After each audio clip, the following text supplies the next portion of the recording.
He knoweth not the words nor the meanings of the sounds of nature's universal language, through which my body forever speaketh to those who know my silences.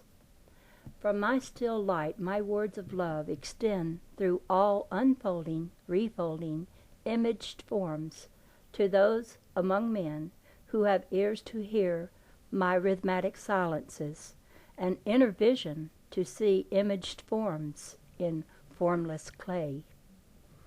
From my silences my voice springeth to manifest me through my imaged forms, which, likewise, springeth from formless clay of my body. Sensed man of clay thinketh not with me, nor knoweth he my knowing. Love is far to man of clay, whose body is my body, centered by my still light, but unknown to him as aught but sensed clay. The forest of earth are my body and man's. From every leaf and branch of their vastness I speak inspired words of love to man who heareth them in the winds, and in the silences, and in the moods of the winds, and in the play of light waves, which cosmic man knoweth as my voice talking to him as man talketh to man. Too many there are who heareth naught but sounds, when the rustling of leaves in soft breezes of my thinking telleth them of their birth from my silences. And too few there are who knoweth their unity of body and spirit with body and spirit of me. These men know me in them. They commune with me in my forest and on the shores of my seas. These, my sons of light, interpreteth my whisperings and rhythms and tones of my spectrum into words and into the arts of man's understanding. These I anoint with all-knowing in the measure of their desire for all-knowing. These rare few of the inspired among men knoweth love, and by their works they re-inspireth other men to awaken from their dark to light of me in them. These are my cosmic messengers to man in this new day of his further unfolding into my light. The many among men who hear naught but the sounds of my voice, knowing naught of their source in my silence, deny my being because they cannot see my being with their sensed eyes. They do not deny the being of man, even though their eyes cannot see the being of man. Nor do they deny their own soul, or the souls of men, yet their sensed eyes cannot see the souls of men. Nor do they deny love and truth and balance and power, yet the senses of man cannot see nor hear nor feel nor measure these invisible qualities in me by which they are irrevocably bound. Say thou to these men, thou canst not see God, for God is love, and love cannot be seen, nor weighed, nor measured. But thou canst manifest love by the balanced actions and reactions of thy body, or by its balanced givings and regivings. But when thou thus expressest love with thy body, know thou that thy expression of love is not love, for thy body is not thee, nor is it me.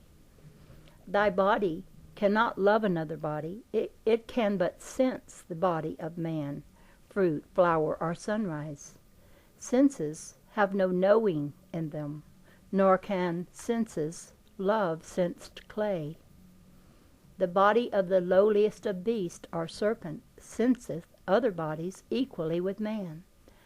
Thy dog's body senseth other bodies beyond the sensing of thee his master. And know thou that there are no other bodies than thine? For I again say all bodies are one, and the sensing of a seeming other body is like unto the sensing of thy own finger, each being an extension from a focal point of sensing in each unlike pattern part of my whole universal body. Thou well knowest that thy body emerged from clay, which records my thinking in imaged form, an emergence which thou callest birth. Likewise, thou well knoweth that bodies of all unlike patterned of earth, sea, and sky, or of forest, desert, and jungle, also emerged from the same clay of my imagining, and must return to it to lose their patterned forms of clay in that which man calleth death. The bodies of man and all things else are but light waves of earth and sun, and suns are seeds of all forms of my imagining. When man asketh of thee, Who am I? Say thou to him, Thou with thy Father art the one light of all knowing, centering thy one universal body of all thinking. When man asketh of thee, Where am I when death taketh me? Say thou to him, Thy light of birth is mirrored by thy light of death at the moment of thy birth, at the moment of thy death. Both are one, even though they mirror each other from far ends of cycles until their interchangings void each other in their constant interpassings. My light of love expresseth my givings to earth's, and earth's mirrorings of my love is earth's re-givings to me. Behold thou my sons, they are my universe, records of my thinking. I give them my light through the power of my desire to express my light in form. In each sphere of my thought recorded knowing is the seed of all form, which manifesteth my knowing. Tell thou to man who weepeth at death, that I, the Father of man, give naught to him but love, for man and I are one, and I am love. For behold, I give generating light to suns, to simulate my life in them. And suns mirror their light to earth as death to born earth forms of clay, with their radiating mirrorings. In this wise is death in suns reborn as life in earths, and death in earths is likewise reborn as life in suns.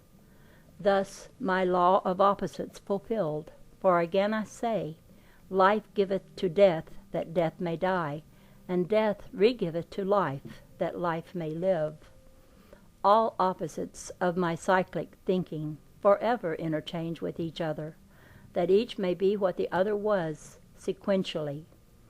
In this wise my light generateth life, which radiateth as death, to again generate life in countless cycles of givings and re-givings without end.